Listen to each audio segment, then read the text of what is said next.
예수님 오시기에 971년쯤 전에 있었던 일의 기록입니다.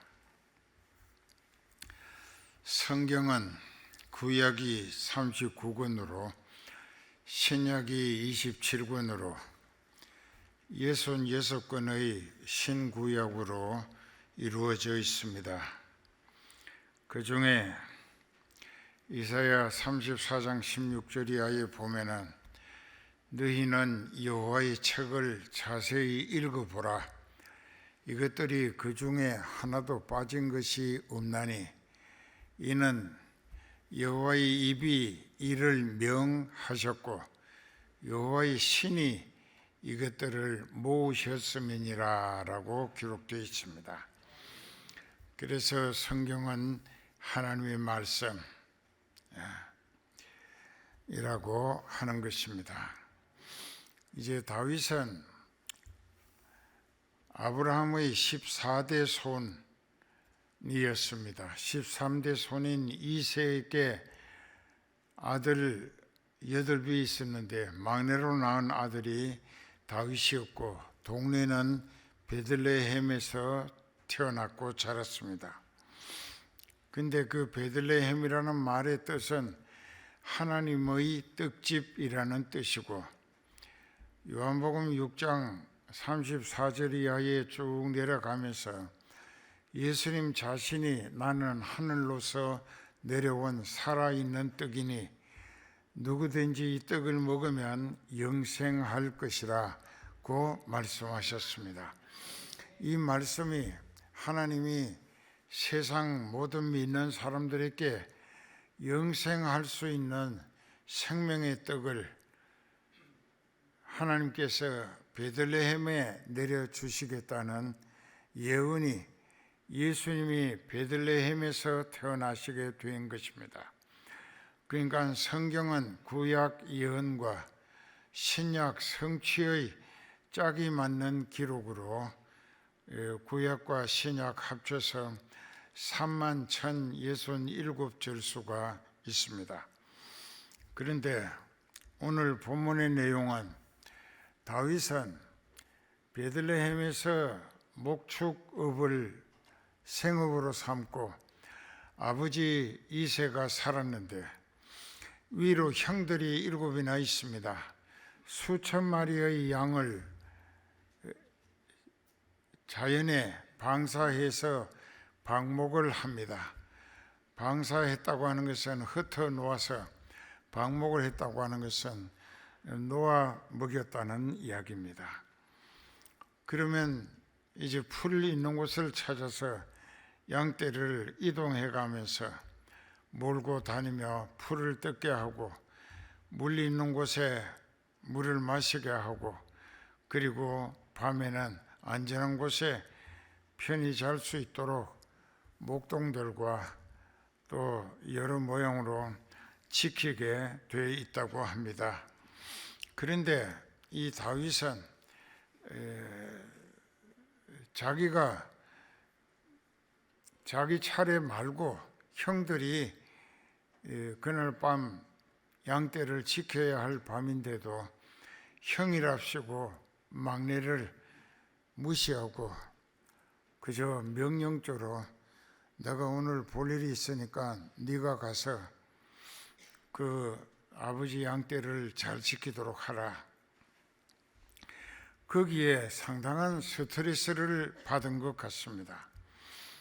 그런데 늦게 태어난 이유 때문에 상당히 많은 몫을 형들로부터 이렇게 가중시키는 어려움을 당하게 될 때 그는 막내로 태어났기 때문에 항의할 필요도 없고 해봤댔자 자기에게 돌아올 것은 뻔하기 때문에 그때마다 그는 하나님 앞에 참고 견디기 위하여 기도하기를 힘썼습니다.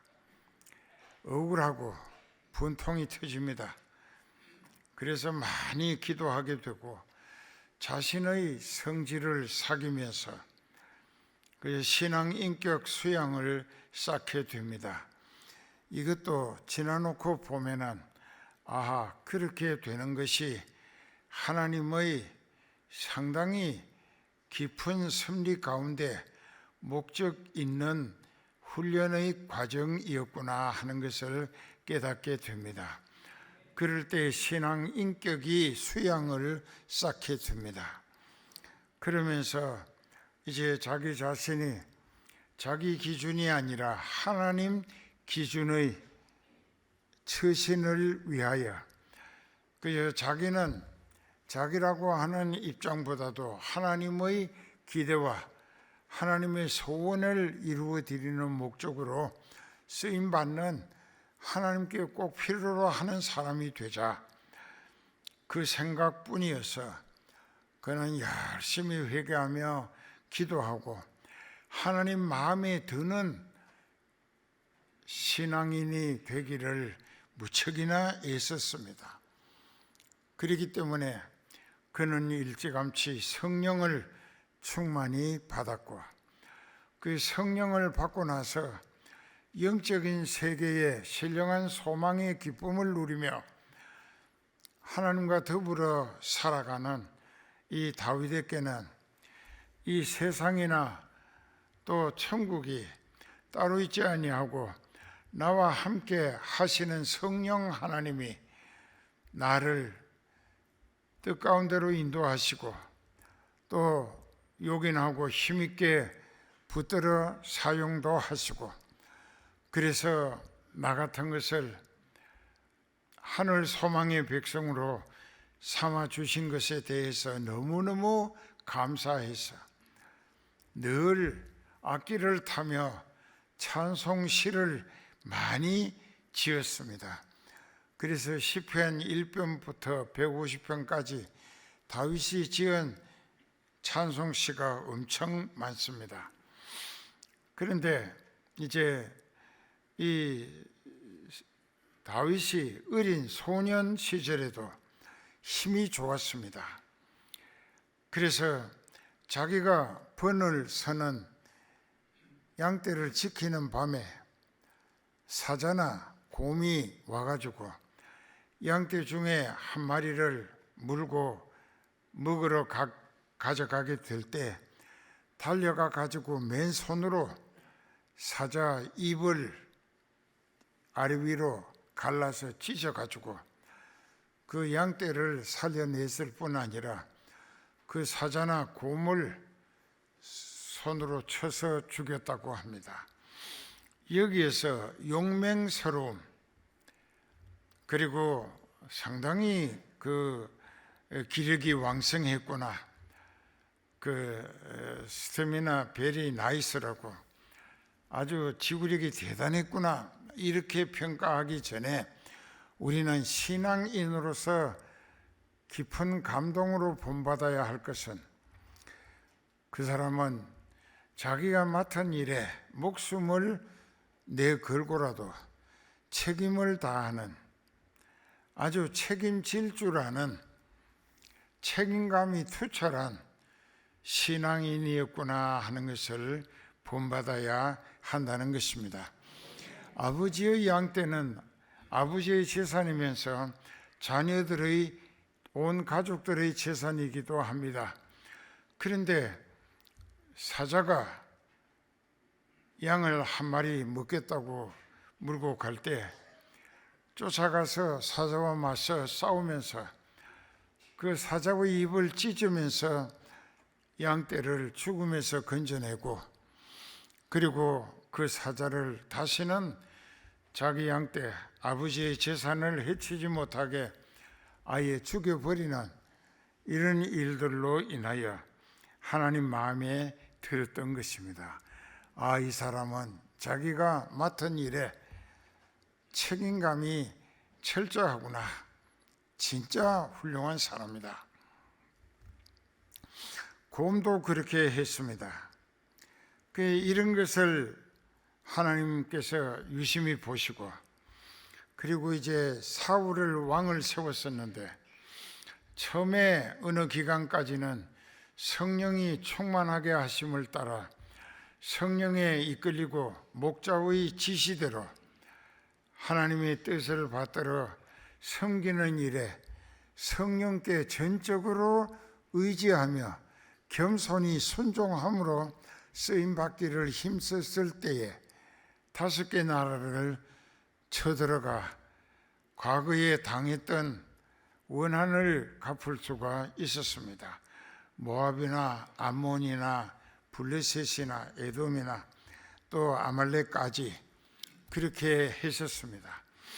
그런데 자기가 전쟁을 계속 이기게 해주시는 하나님 덕분에 하나님의 뜻으로 성령의 도우시는 무한하신 능력의 역사로 이겼음에도 불구하고 5번째 아말렉을 쳐부시고는 자기가 이긴 것처럼 전성 공적비를 자기 이름으로 세웠고 교만해지기 시작을 했습니다. 사탄은 교회 다니는 사람들에게 교만하게 자꾸만 충동질을 합니다. 네가 최고다, 네가 똑똑하다, 또 너는 잘났다, 너는 뭐든지 할 수 있다, 이렇게 자부심과 또 자만의식을 부풀려 죽이고 올려가지고 결국은 그 인생으로 하여금 예수님을 무시하게 하고 목자도 그 교회도 완전히 무시하고 예수님 위에 군림해서 자기가 영향력을 행사하려고 하는 이 마귀의 앞제비가 되고 맙니다. 그런데 그 사람은 절대로 자기가 교만하고 있다는 것을 깨닫지를 못합니다. 왜? 지옥에 끌어가기 위한 악령 사탄이 단단히 세뇌시켜 놓았기 때문에 그 사람의 생각은 다 합리적으로 이론적으로 또 자기 중심적인 분별에 의해서 자기는 지금 잘하고 있다라는 생각에 우쭐대고 그리고 자기가 최고라고 똑똑하다고 이렇게 스스로 자만에 겨워하기도 합니다. 그래서 하나님이 세우신 정통한 진리의 교회는 오래 부지하지 못하고 결국은 하나님의 방법으로 도태시켜서 멸망길에 빠져들 수밖에 없습니다. 이제 다윗도 한동안 많은 나라들을 쳐부시고 하나님 마음에 들어서 하나님이 오른팔로 붙들어 쓰셨습니다. 신약 성경에 사도행전 13장 22절에 보면은 하나님께서 사울을 패하시고 다윗을 이스라엘의 제2대 왕으로 세우고자 하실 때 이스라엘 남자 중에 임금 제목 될 만한 사람을 하나님의 눈으로 살피시며 찾으셨는데 마음에 드는 사람이 없었습니다. 그런데 이새의 아들 막내 다윗을 보니까 하나님 마음에 들었다는 것입니다. 그래서 사무엘을 시켜서 뿔에 기름을 채워가서 이새의 아들 중에 다윗을 머리에 기름을 붓고 이스라엘 제2대 왕으로 세워라. 그래서 다윗은 목동이 하나님 마음에 드는 믿음으로 말미암아 이스라엘의 제2대 왕이 되었습니다. 그때가 BC 1000년이었습니다. 예수님이 오시기 딱 1000년 전에, 그리고 이제 962년 그때 70살에 하나님이 데려가셨는데 48년을 임금으로 이스라엘 나라의 태평성대를 이루었습니다. 그리고 다윗은 오실 메시아, 앞으로 아브라함을 통하여 모든 인류를 구원하시기 위해 보내주실 메시아라고 하는 구원자의 예표, 즉 표상이 되게 하셔서 유대인들의 의식화된 기억 속에는 하나님이 보내실 구원자 메시아는 다윗의 계보 혈통에서 온다. 그래서 다윗의 자손 메시아라고 예수님을 알아보게 하심을 받은 사람, 성령의 계시와 조명으로 예수님을 알아보게 해 주심을 받은 사람은 예수님을 호칭할 때 주 다윗의 자손 예수 그리스도여 하고 부릅니다. 주 다윗의 자손 예수 그리스도여. 이것은 다윗이 오실 메시아의 모형으로 하나님께서 많은 선지자들을 통하여 예언하신 말씀 속에 그렇게 기록하게 해 두셨기 때문입니다. 그랬던 다윗이 자기가 베들레헴 벌판에 아버지 양떼를 보살피는 목동에 불과했던 농촌에서 보잘것없이 자란 형편없는 존재였는데 자기를 성령으로 충만케 하시고 또 사울 왕이 악한 귀신이 들어서 미쳐가지고 너무 힘들어하고 괴로워하고 자살하려고 할 때 신하들이 다윗을 불러다가 옆에서 악기를 연주하면서 찬송을 부르게 하고 다윗이 기도하면 악한 귀신이 도망가기 바빠서 사울 왕이 본 정신이 돌아왔습니다. 이것이 하나님께서 사울 대신에 후임자로 세울 다윗을 대궐로 이끌어 가시는 하나님의 목적 있는 섭리였다는 것입니다. 하나님이 하시는 일은 우리같이 어리석은 사람들의 두뇌로 도저히 짐작할 수가 없지만 하나님은 모든 일을 완벽한 계획 가운데 또 철저한 준비를 통하여 빈틈없이 진행하신다. 그래서 하나님이 역사를 주관하시고 그 역사의 목적은 원대하신 하나님 뜻을 이루시기 위한 목적이 있다는 것입니다.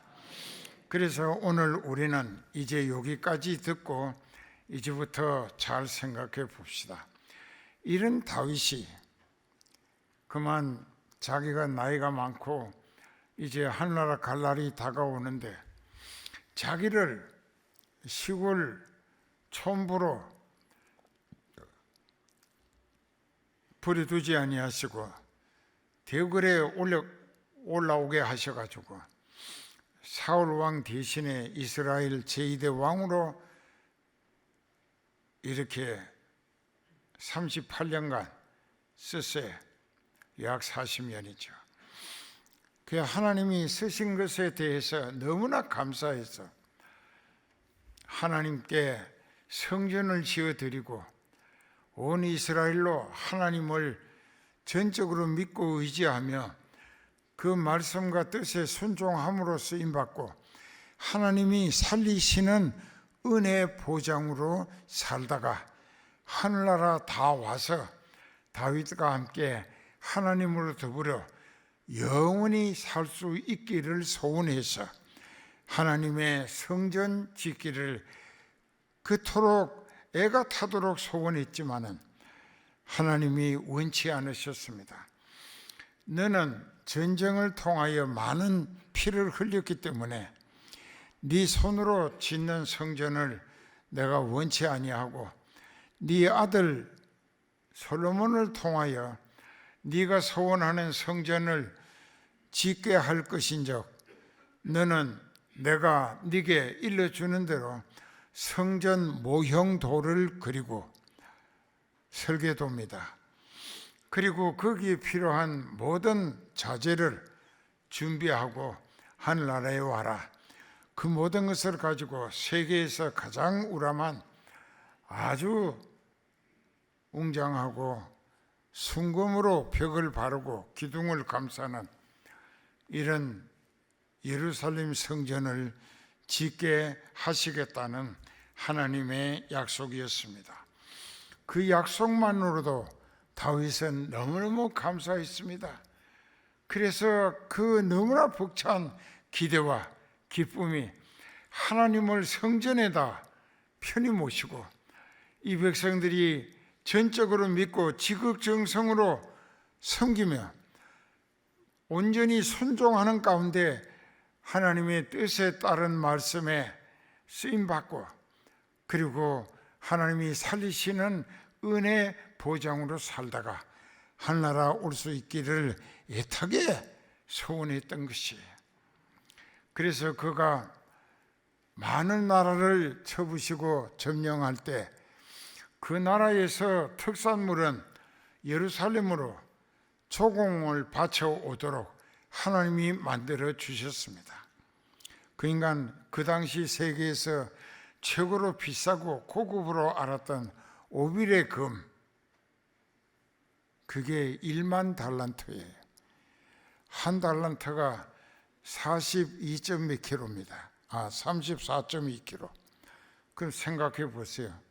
34만 2천 킬로그램입니다. 엄청납니다. 차로 추럭으로 여러 추럭이 돼요. 순금이.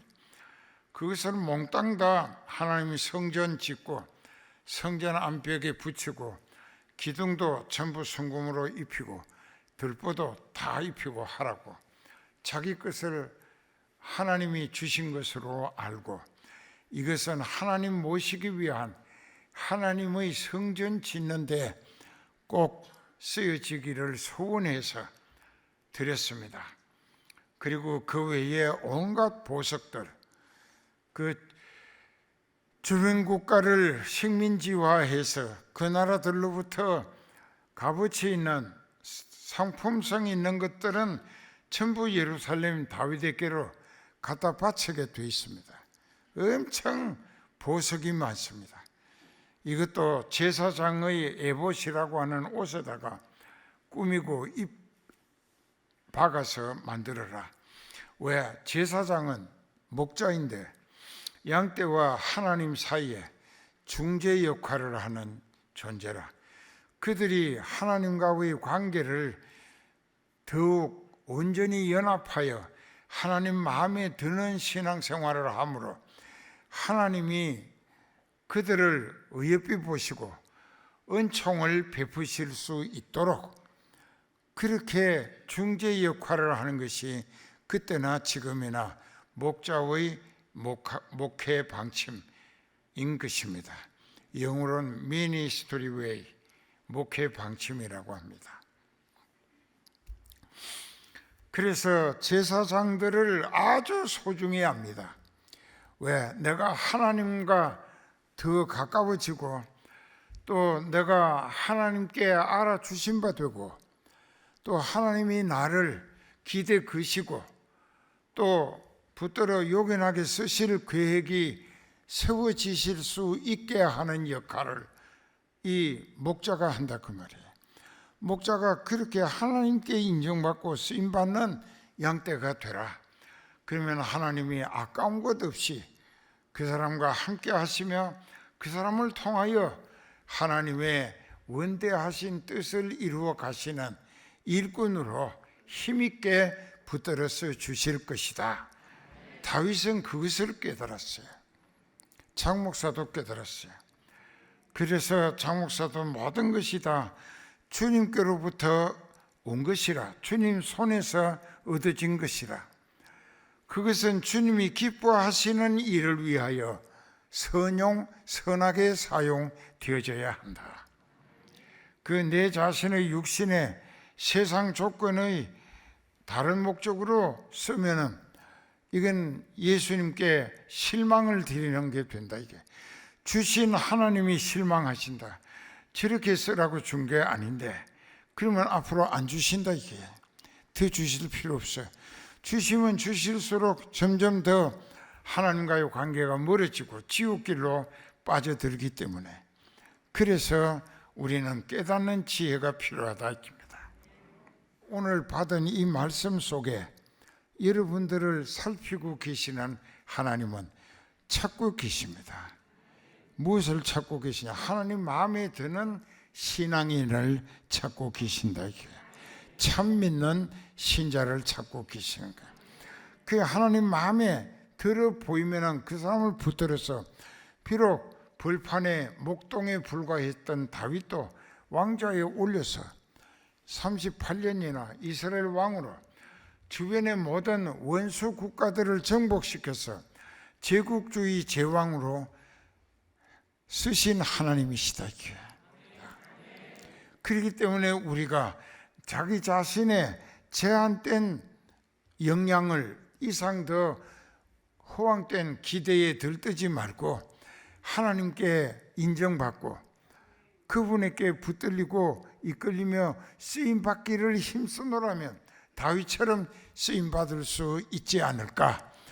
이 뜻을 하나님이 저를 통하여 양떼인 여러분들에게 공고하시는 줄 깨닫고, 이제부터 믿음이 세상 어떻게 살 것인가 보다 하나님이 나를 마음에 들어 하실 수 있도록 생각이 건전한 생각, 말이 진실된 말, 행동이 성실하고 신앙으로는 교회에서 충성스러움으로 하나님께 인정받기를 힘쓰면 다윗처럼 내가 너를 보니 내 마음에 들어서 내가 너를 붙들어 세우고 요긴하고 힘있게 사용하면서 내가 너와 항상 함께 해주리라.